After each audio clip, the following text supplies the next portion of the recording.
Merci pour la seconde invitation de l'année et merci à Emmanuel Olivier. Moi, j'ai trouvé ça passionnant. En fait, j'ai aussi retrouvé des réflexions que j'avais grâce à vous en master, parce qu'Emmanuel Olivier était ma directrice de Master 2 à l'EHESS il y a presque 10 ans.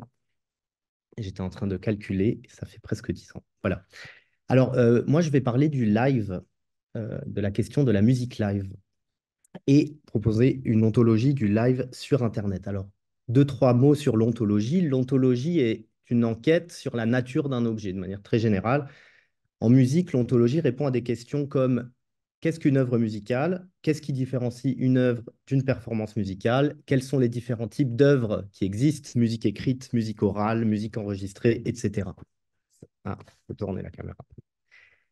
Qu'est-ce qu'un enregistrement musical, etc. Bon. On pourrait penser que l'ontologie est un domaine réservé aux philosophes ou aux théoriciens, c'est-à-dire que ce serait un domaine déconnecté de toute application concrète. Pourtant, lorsqu'on étudie un objet, l'ontologie peut être très pratique et très importante, surtout dans la musicologie des musiques populaires qui nous confrontent à des objets euh, plutôt complexes, aussi bien d'un point de vue technique et musical, comme on l'a vu là, que d'un point de vue sociologique, économique ou juridique. Donc, j'aimerais parler du live sur Internet. Pourquoi Internet?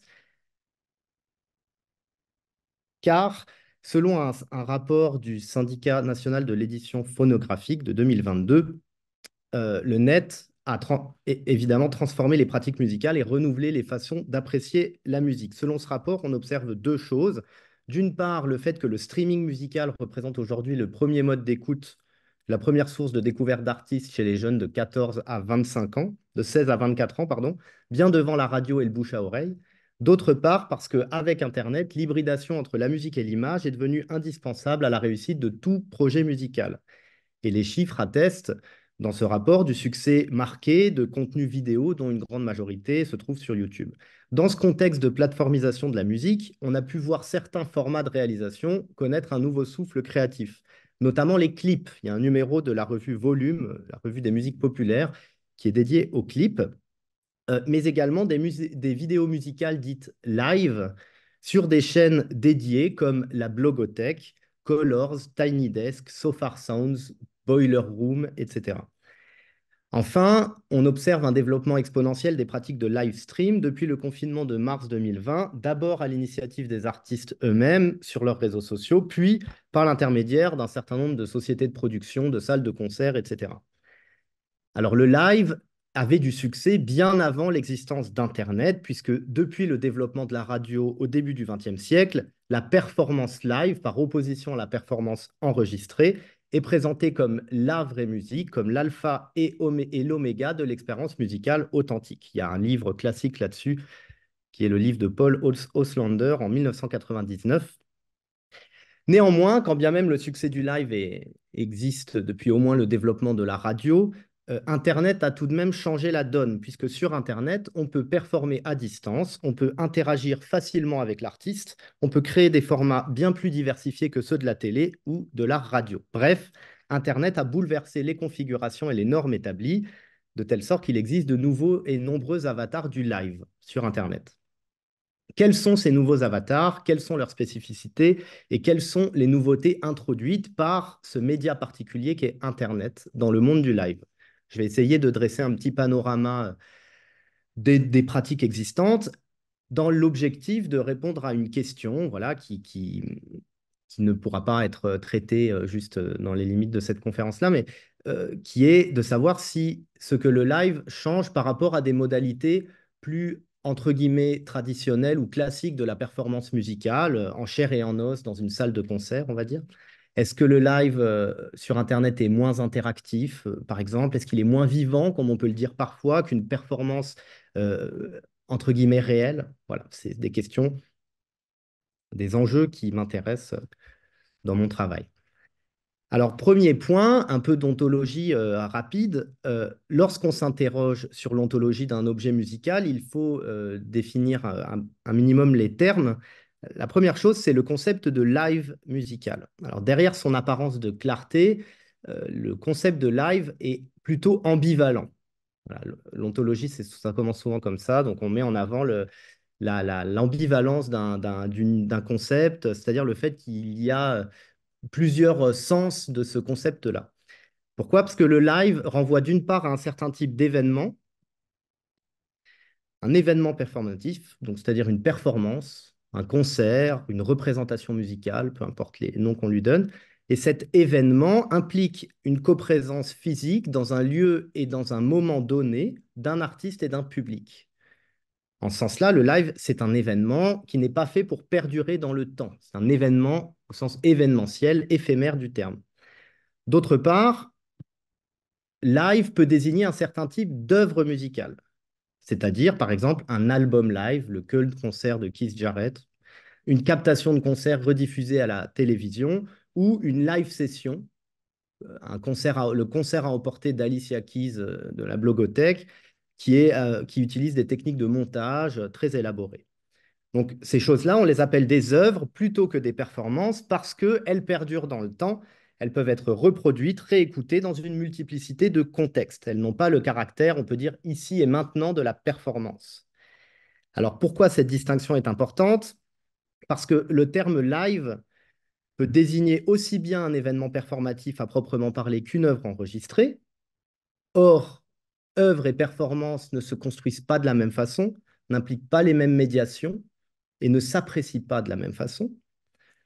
D'autre part, il est important de comprendre cette distinction parce que lorsque live désigne une œuvre enregistrée, comme c'est le cas lorsqu'on parle de live sur Internet, parce qu'Internet est un dispositif qui enregistre la musique, lorsqu'on parle de live comme une œuvre enregistrée, on doit bien comprendre, avant de mener notre analyse, à quel type d'enregistrement on a affaire. Alors ça, on l'a vu un peu tout à l'heure, donc je vais pouvoir passer plus rapidement.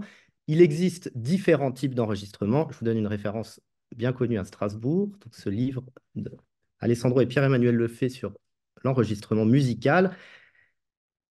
Il existe plusieurs types d'enregistrement selon sa valeur plus ou moins documentaire ou plus ou moins constructive. Donc, on peut dire que d'un côté, il y a ce qu'on appelle les enregistrements documents qui capturent, entre guillemets, une performance avec un certain degré de fidélité.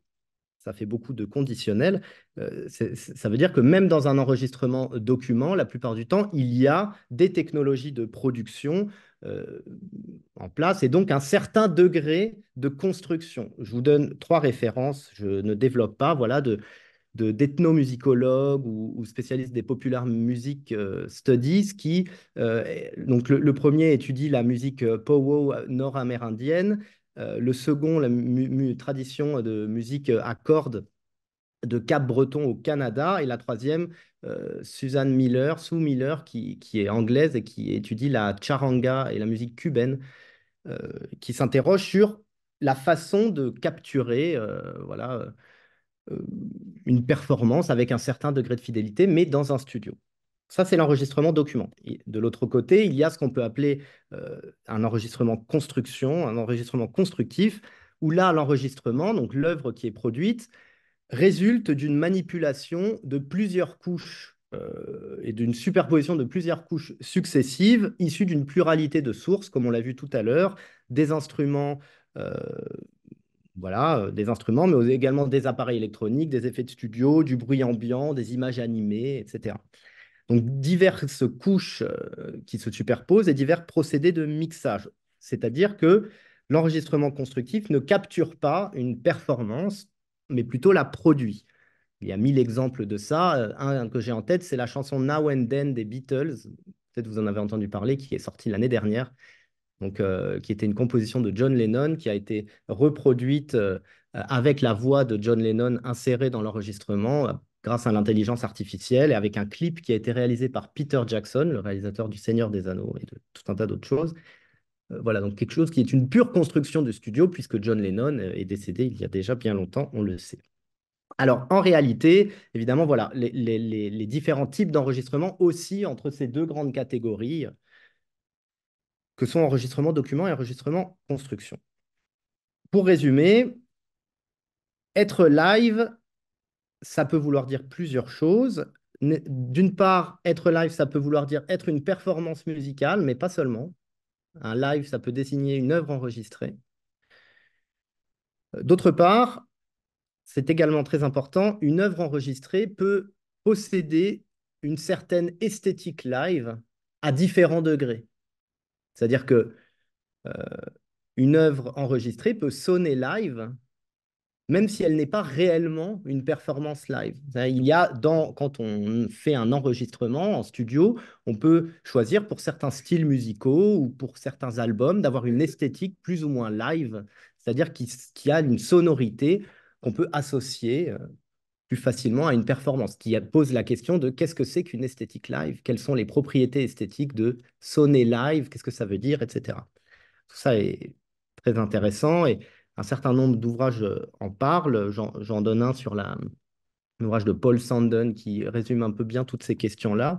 Mais voilà, le travail sur la charanga cubaine dont je vous parlais tout à l'heure de Susan Miller aborde également ces questions-là. Comment on enregistre un disque de charanga qui a l'air d'être un disque live à l'ère où, dans les studios d'enregistrement, on enregistre plutôt séparément, non seulement par pistes séparées, mais également avec un musicien qui va enregistrer toutes les parties par exemple, quatre trompettes, quatre voix de trompette, les unes successivement euh, par rapport aux autres, où toutes les percussions vont être enregistrées par la même personne grâce aux multipistes, etc., ce qui va changer complètement les modalités d'interaction dans les studios. Bref, quand on parle de live, on ne parle pas d'une seule réalité, mais d'une diversité de pratiques que l'on fait parfois l'erreur de confondre. Cette première partie ontologique servait à ça. Maintenant, j'aimerais me concentrer plus précisément sur euh, les cas de performance musicale en ligne, qu'on appelle donc performance musicale en ligne, c'est-à-dire le live stream musical. Alors, le live stream musical fait partie de ces nouveaux objets musicaux du web qui sont apparus au début des années 2010 avec le lancement de la fonctionnalité de YouTube Live. En réalité, c'est apparu un peu avant, mais peu importe. Puis largement popularisé suite au confinement de mars 2020. Alors, la retransmission de concerts existait bien avant, en réalité, l'apparition de la fonction du live stream sur Internet, puisque la retransmission de concerts en direct existait déjà à la radio et à la télévision. Néanmoins, le live stream musical sur Internet reste une pratique relativement récente dont on n'a pas encore fini de mesurer les effets, les nouveautés introduites et les possibilités. Donc, qu'est-ce que c'est que le live stream musical? Le live stream musical répond à trois conditions il me semble. La première est une condition de simultanéité, c'est-à-dire que il y a live stream lorsque le contenu est diffusé en ligne simultanément à l'action des musiciens. Il faut que les musiciens soient en train de jouer au moment où le contenu est diffusé et regardé, visionné en ligne. Ça, c'est ce qu'on appelle, voilà, le contenu est diffusé au moment où il est fabriqué, c'est-à-dire en temps réel, entre guillemets. Cette condition, pardon, distingue le live stream du streaming simple, on peut dire, où le contenu diffusé a été préalablement tourné, mixé, enregistré, monté, calibré, puis diffusé ensuite. Alors que dans le live stream, la fabrication du contenu, elle se fait au moment même de sa diffusion sur un média et de sa lecture par l'usager, c'est-à-dire de son visionnage par l'usager. Ça, c'est vraiment la condition sine qua non pour qu'il y ait live stream musical. Et ça sera important pour la suite. Deuxième condition, qu'on peut appeler une condition d'ubiquité, euh, au sens où il y a live stream lorsque les musiciens et au moins une partie du public si ce n'est tout le public, mais peut-être au moins une partie, puisqu'il y a des modalités hybrides, sont réunis, donc musiciens et public sont réunis non pas dans un espace physique, mais dans un espace numérique et connecté. Contrairement donc à une performance entre guillemets en chair et en os, dans un live stream, l'événement musical, il peut être apprécié à distance, dans plusieurs lieux en même temps, dans plusieurs contextes. Donc, troisième condition du live stream, la reproductibilité. C'est-à-dire que pour qu'il y ait live stream, il faut que la performance soit enregistrée. Il faut qu'elle fasse l'objet d'une captation audiovisuelle et donc d'un enregistrement. Ce qui va changer la donne puisqu'on peut visionner le live stream en direct, mais on va pouvoir le visionner également en replay, c'est-à-dire après coup. Ce qui pose question parce qu'on peut se demander si un live stream visionné après coup est toujours une performance. Et est-ce que c'est la même chose de visionner un live stream après coup que le visionner au moment où il est produit? Voilà, ça implique tout un tas de questions. Ces distinctions, elles ne sont pas abstraites, enfin elles sont abstraites, mais elles ont une vocation, euh, disons, clarificatoire, qui conduit à se poser des questions un peu plus précises quand on est face à ce type d'objet. Alors, ces trois conditions-là définissent ce qu'est un live stream, mais elles ne suffisent pas puisqu'il y a eu en janvier 1973, le 14 janvier 1973, Elvis Presley a fait un live à Hawaï, très connu, qui a été rediffusé à la télévision en direct au moment donc du concert et suivi par 1,3 milliard de téléspectateurs dans 54 pays différents en 1973, qui a ensuite fait l'objet d'une captation vidéo puis d'un album live.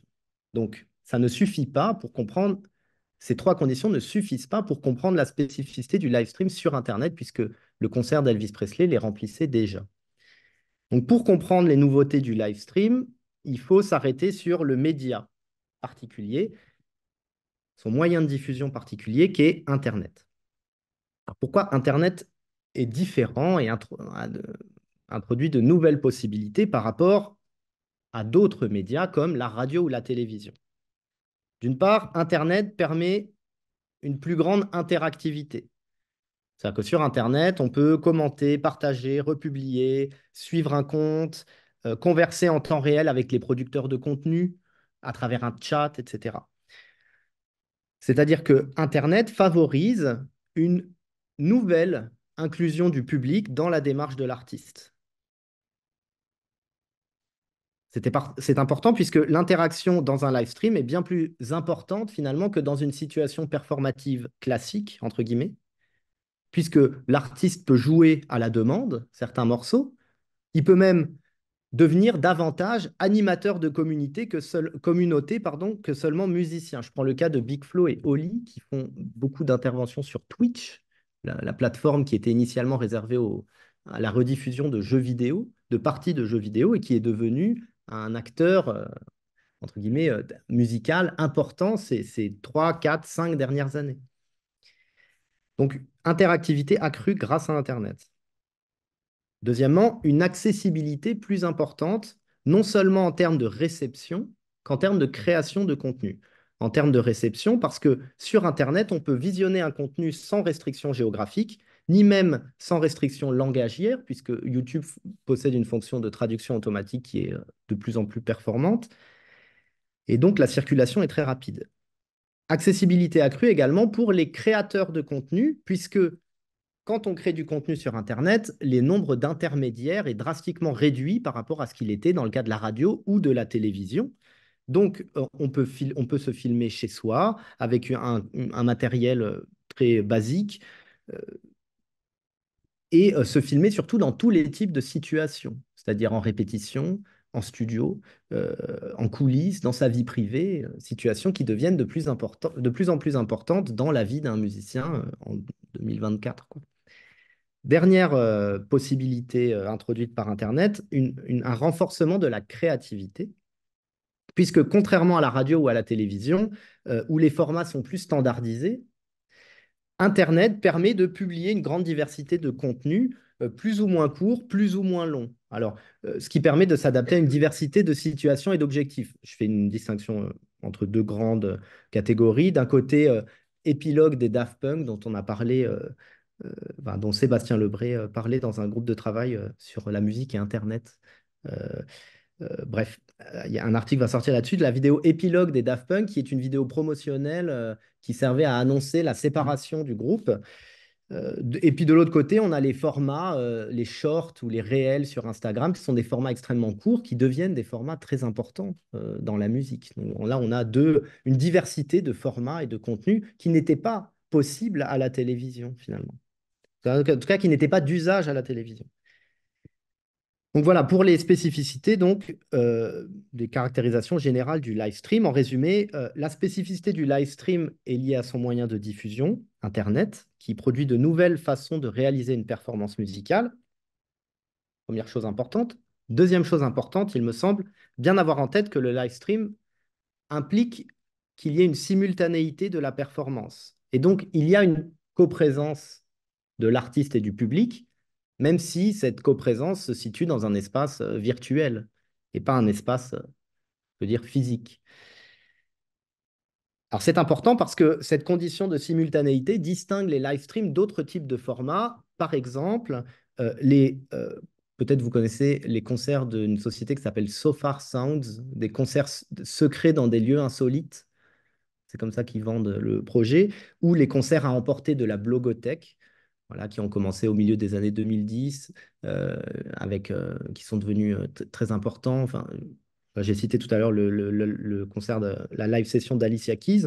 Et ces choses-là sont de véritables œuvres audiovisuelles où la continuité de la performance est complètement produite et reconstruite a posteriori par des procédés sophistiqués de montage, de manipulation du son, de manipulation de l'image, etc. Donc, ce sont des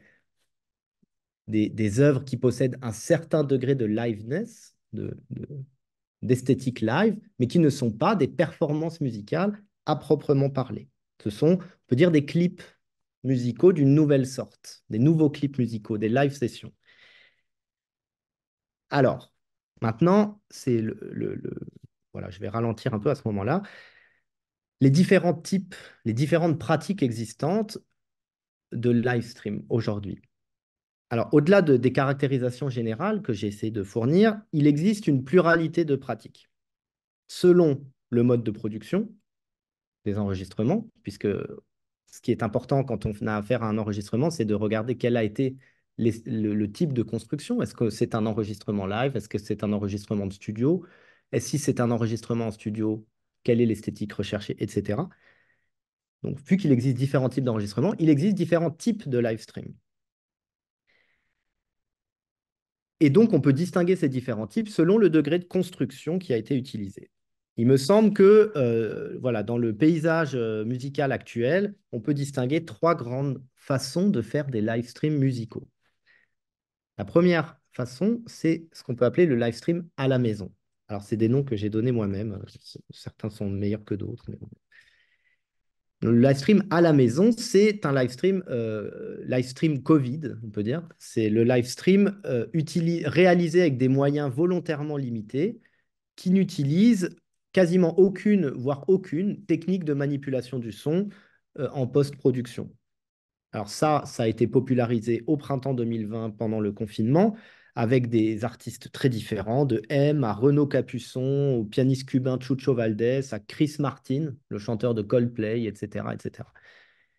L'intérêt de ce format, c'est de conserver, en tout cas ça a été au moment du confinement, de conserver pour l'artiste un lien avec son public et de faire entrer euh, le public dans l'intimité de son foyer. Ça, c'était quelque chose quand même de plutôt nouveau.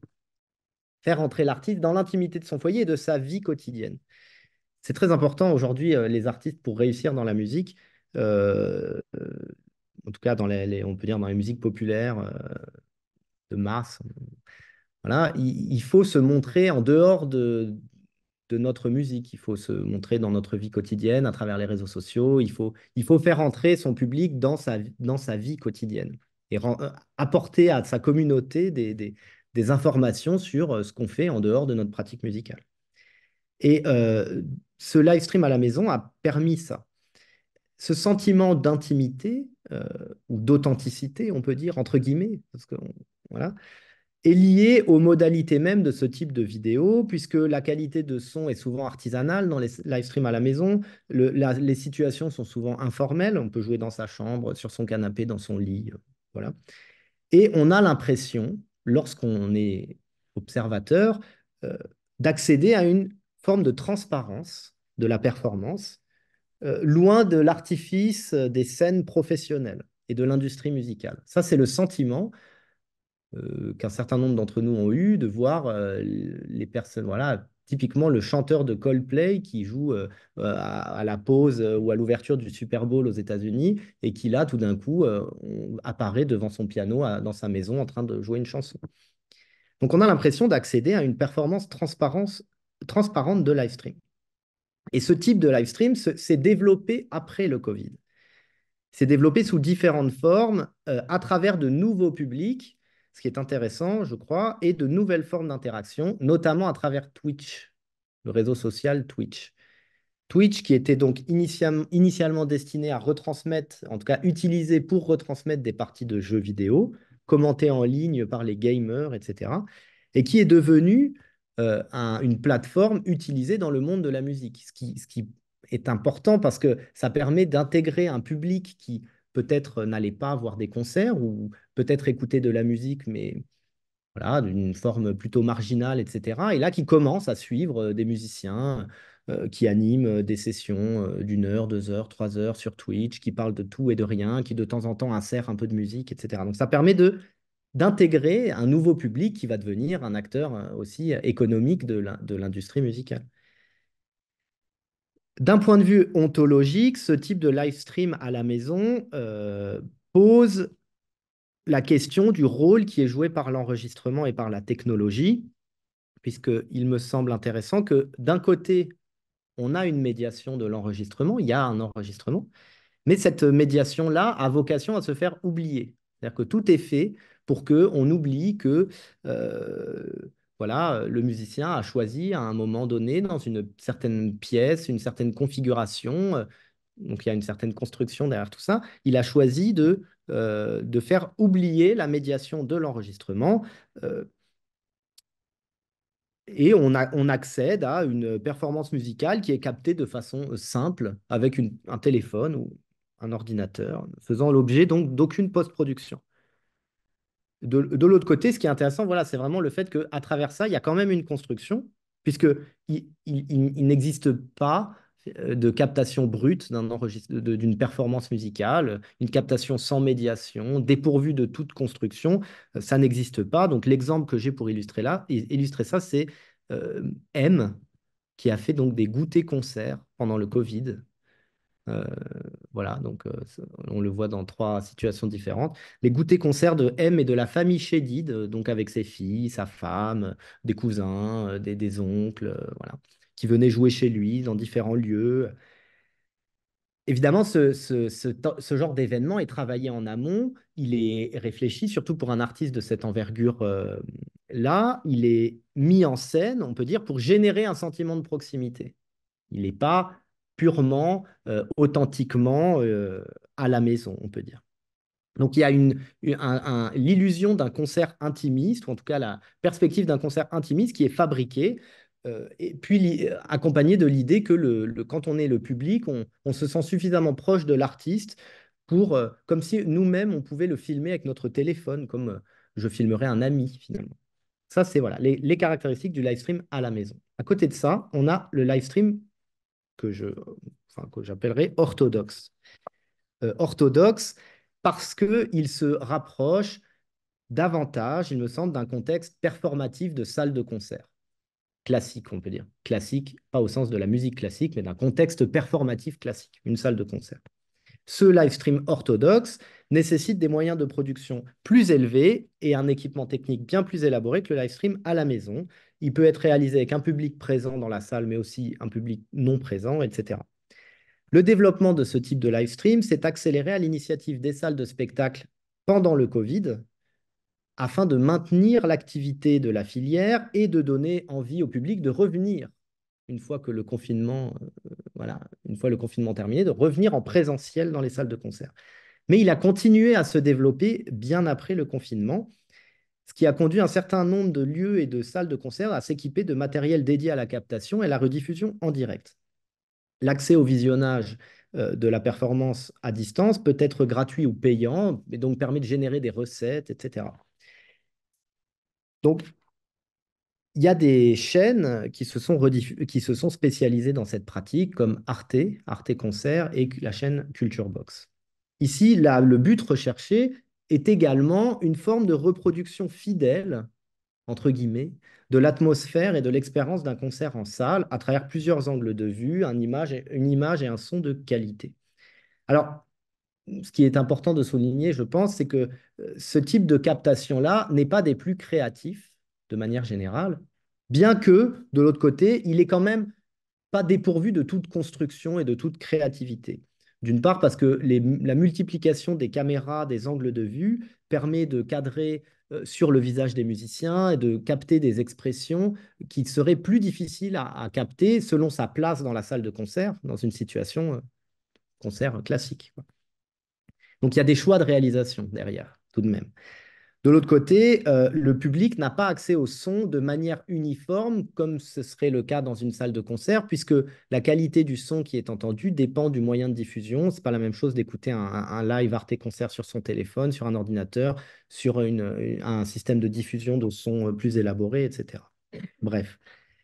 Ce type de live stream-là recherche une certaine fidélité à la performance musicale, bien qu'il ne véhicule pas non plus, et c'est jamais le cas en fait, euh, une performance de façon transparente. Voilà, la performance, elle préexiste jamais purement comme ça à l'enregistrement qui viendrait la capter de façon passive, brute, etc. Il y a toujours un certain degré de créativité. On le voit avec le site, la plateforme Boiler Room, qui s'est développée au milieu des années 2010, qui rediffuse des sets de musique électronique, de DJ, dans une configuration un peu particulière où l'artiste est face caméra, ce qui permet donc d'avoir la vue du public qui va danser, voilà, et l'artiste tourne le dos au public. Donc ça, c'est une configuration qui a été un peu inventée par Boiler Room dans un format de live stream orthodoxe, on peut dire, qui manifeste donc un certain degré de créativité. J'arrive donc à ma dernière catégorie, qui me semble finalement la plus nouvelle euh, avec Internet. C'est le live stream qu'on peut dire augmenté. Le live stream augmenté est, lui, très technologique.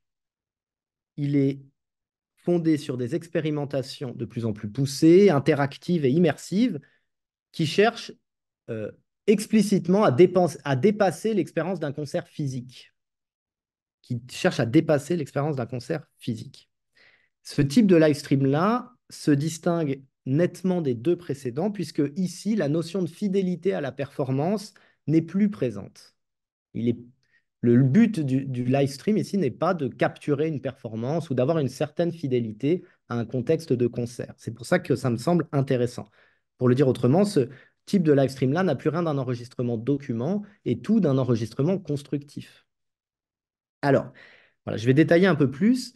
Ce type de live stream est lié à quatre choses, présentes à des degrés divers selon les cas. Alors, première chose, la virtualité du lieu. La virtualité du lieu, puisque le lieu du concert est ici constitué par une technologie numérique. Ce n'est pas un espace physique ou, entre guillemets, naturel. C'est ça qui est le plus spécifique à cette forme de live stream et qui peut en même temps admettre différents degrés. Je vous donne trois exemples. Le premier, c'est un live de Billie Eilish en 2020, pendant le confinement, qui s'appelle Where Do We Go, the live stream, voilà, qu'elle a fait devant un écran LED, ce qu'on appelle un écran à 360 degrés, qui est donc incurvé. Il n'est pas véritablement à 360 degrés, mais on l'appelle à 360 degrés, où Billie Eilish et ses musiciens jouent devant des images, des vidéos qui sont projetées. Et donc, elle va performer devant une araignée gigantesque, au cœur de l'océan, aux côtés de créatures marines fantasmagoriques, etc., dans un paysage onirique. Voilà. Alors là, la performance, elle a lieu dans un lieu virtuel, d'accord? Puisqu'on voit l'artiste, quand on observe ça derrière notre ordinateur, derrière notre écran, on voit l'artiste évoluer dans un univers fictionnel, mais c'est bien les musiciens qui ont été captés là en chair et en os devant un écran. Donc il y a un certain degré de virtualité du lieu, mais qui est plutôt faible. À côté de ça, il y a des performances musicales dans des contextes purement virtuels.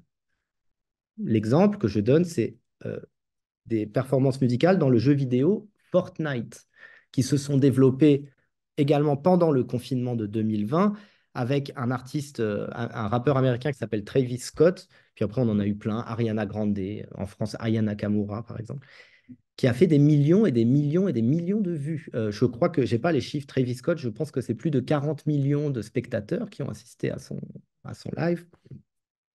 Donc là, c'est un live qui a lieu dans un jeu vidéo. Alors, la société qui produit ce jeu vidéo Fortnite, société qui s'appelle Epic Games, qui est basée à Los Angeles, s'est dotée d'un studio dans, voilà, à son siège à Los Angeles, un studio qui a pour vocation à devenir un point de passage obligatoire pour un artiste dans une tournée internationale. Ça veut dire que quand l'artiste est prévu pour une tournée en Amérique du Nord, il va, dans le futur, hein, ou dans un futur très proche, passer par le studio Fortnite, faire une performance musicale qui va être ensuite rediffusée dans ce jeu vidéo et pouvoir être visionné par un public de gamers qui ne serait peut-être jamais venu au concert. Alors voilà, troisième degré de virtualité, en fait les deux sont assez proches, les deux et les trois, mais peu importe. C'est Jean-Michel Jarre, pareil, fin de Covid, enfin en tout cas, milieu de premier confinement, 31 décembre 2020, qui joue devant Notre-Dame, enfin dans un Notre-Dame de Paris recréé à travers un métavers. C'est une collaboration entre Jean-Michel Jarre et le studio Gabriel à Paris, qui a été suivi par 75 millions de personnes quand même. Collaboration avec la société française VR Room.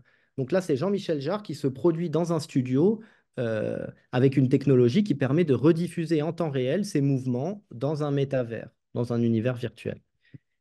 Euh, et on peut suivre l'événement grâce à un casque de réalité virtuelle où on est intégré dans dans dans un Notre-Dame fictif, dans un Notre-Dame virtuel, et on peut bouger d'une certaine façon, etc. Bon. Alors, ces pratiques, j'ai donné les chiffres, 75 millions de spectateurs, etc., pour montrer que ce ne sont pas des pratiques anecdotiques, bien qu'elles soient finalement pas connues ou pas encore très étudiées dans la discipline, quoi. Donc, quatre critères du live stream augmenté. Donc, le premier, je viens d'en parler, la virtualité du lieu. Je vais aller plus vite sur le reste. Euh, Deuxièmement, grâce au live stream augmenté, on peut avoir une forme d'immersion dans la performance qui est différente, puisque paradoxalement, le live stream augmenté permet de plonger presque davantage au cœur d'une performance musicale que dans le cas d'un concert en chair et en os. Puisque ces technologies de l'immersion, alors vous les connaissez déjà peut-être, elles sont utilisées au-delà de l'industrie musicale. On a ça, voilà, sur les parfums Christian Dior, par exemple, proposent d'utiliser la réalité augmentée pour tester des maquillages. La conciergerie de Paris peut se visiter grâce à un histopad, qui est une espèce d'iPad qui permet de reconstruire des situations virtuelles, passées, etc. Voilà, donc dans le domaine musical, ces technologies-là permettent une forme d'immersion au cœur de l'événement grâce à un ensemble de technologies qui vont se développer de plus en plus par la suite. Le son binaural, euh, qui est la technologie de son spatialisé, les images de synthèse, le métavers, évidemment, les casques de réalité virtuelle, mais aussi les technologies de motion capture qui permettent de capter les mouvements et les rediffuser en direct. Euh, les gants haptiques ou les combinaisons haptiques qui permettent d'avoir un certain nombre de sensations. Euh, Voilà, on peut s'imaginer les développements futurs pour l'industrie musicale, mais aussi cinématographique, etc. Alors, troisième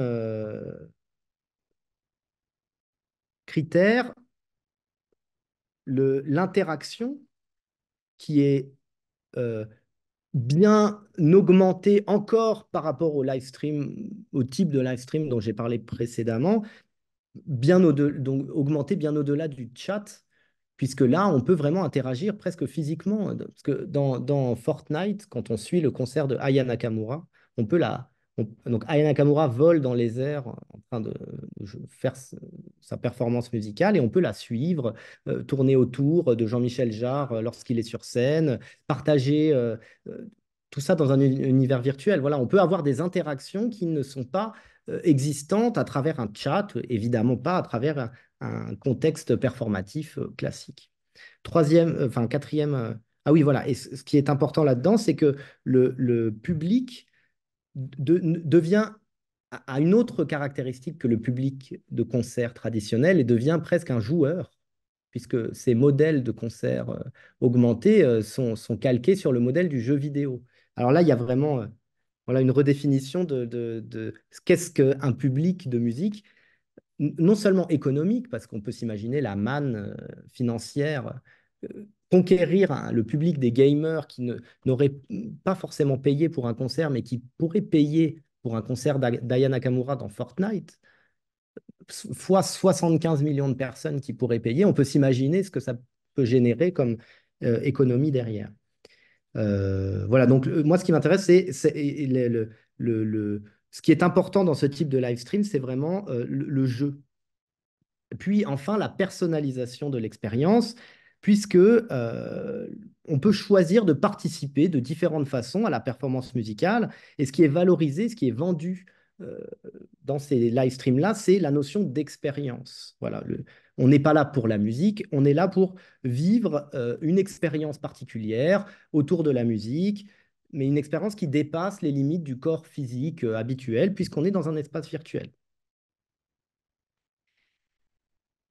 Voilà, il y a un article là-dessus de Loïc Riom, qui est sociologue de la musique, qui a sorti quelque chose l'année dernière dans la revue du CNM Lab, ça s'appelle Music Live et Génération Z, donc la génération gamer, on peut dire. Bref, en résumé, et je finis, le live stream augmenté a un statut un peu différent des autres, puisqu'il bouleverse de façon plus nette, il me semble, les modalités de la performance musicale qu'il est censé véhiculer. D'une part, le rapport au corps et à l'espace est modifié, puisqu'on peut faire des mouvements qui seraient impossibles, par exemple voler dans la vie réelle, on peut dire, vie physique. Deuxièmement, le public devient acteur de la performance à un degré bien plus important finalement que dans une salle de concert. Et troisièmement, ce qui me semble intéressant, c'est qu'un live stream augmenté n'est pas vraiment reproductible, contrairement à un live Arte Concert ou un live de Mathieu Chédid à la maison.